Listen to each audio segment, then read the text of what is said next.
Hai sobat sahabat semuanya, kembali lagi di Cerita Aja Channel. Sekarang aku akan membahas tentang kisah nyata pembunuh bayaran yang berasal dari Rusia, yang bernama Andrei Vershinin. Oke, lanjut.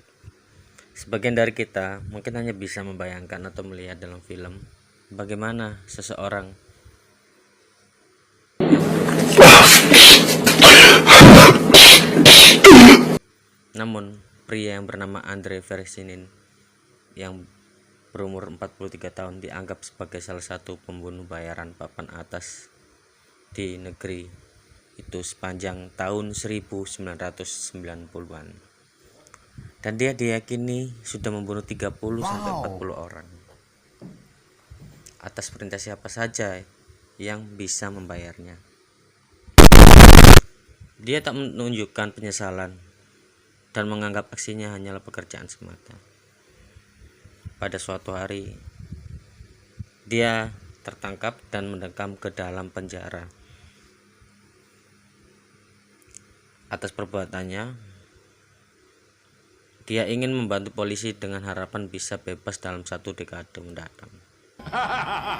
Dan Andre mengungkapkan nama-nama pelaku kriminal yang pernah menggunakan jasanya sebagai upaya untuk menghindari hukuman penjara seumur hidup atau hukuman mati.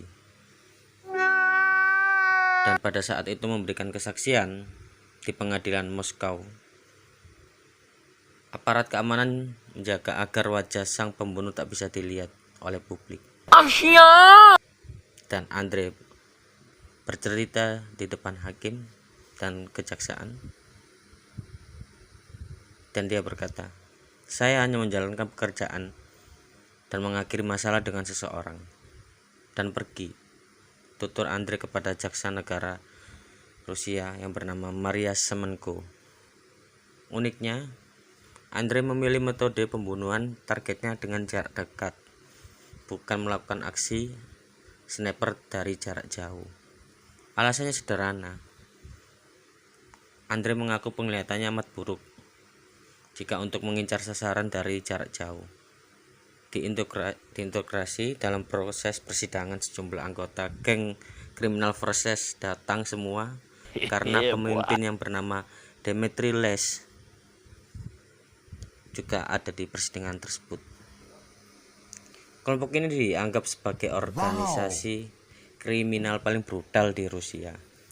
Dari 9 terdakwa yang dihadirkan di persidangan, Andre mengaku mengenal 6 di antara mereka. Dan Andre membenarkan dia geng kriminal yang berbasis di wilayah Pushkimo atau Moskow. Itu mengontrak dirinya untuk membunuh para pesaingnya. Target pertama Andre untuk kelompok geng ini adalah seorang bos mafia yang berasal dari kota Mias, sebuah pusat industri di pegunungan Ural.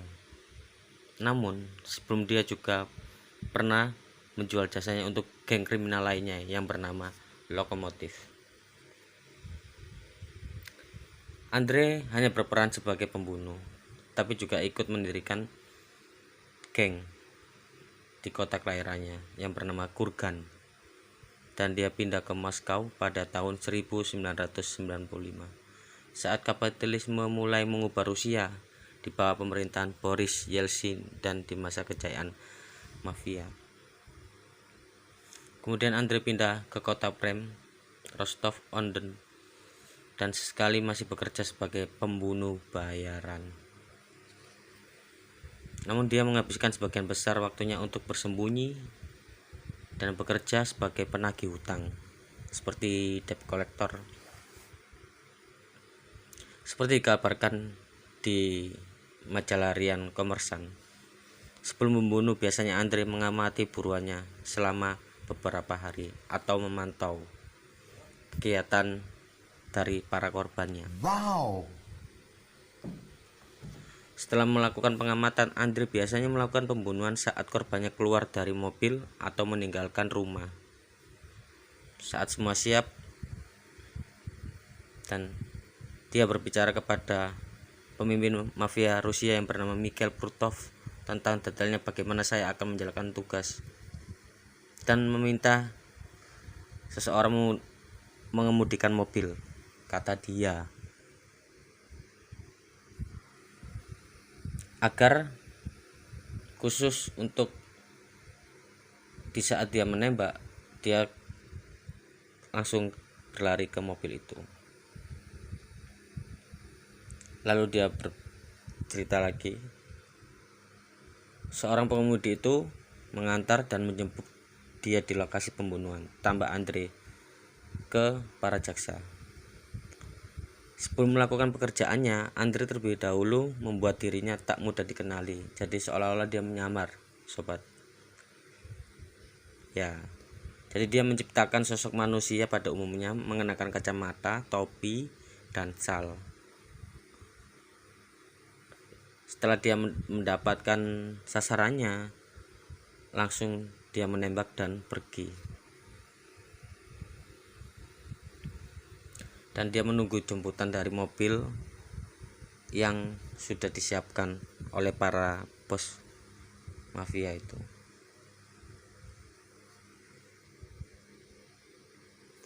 Untuk melakukan pembunuhan, biasanya Andre menerima upah sebesar 5.000 dolar US dollar atau hampir 70 juta rupiah kalau di Indonesia kan.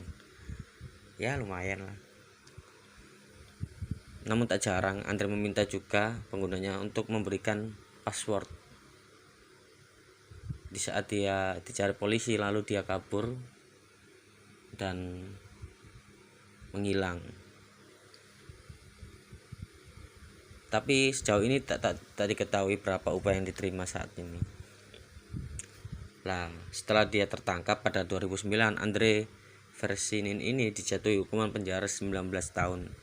Artinya dia berpotensi bebas dalam 10 tahun mendatang. Meski demikian, Andre diyakini akan sulit menjalani hidup di luar penjara akibat banyak saksi yang memberatkan sejumlah pelaku kriminal tentang dia.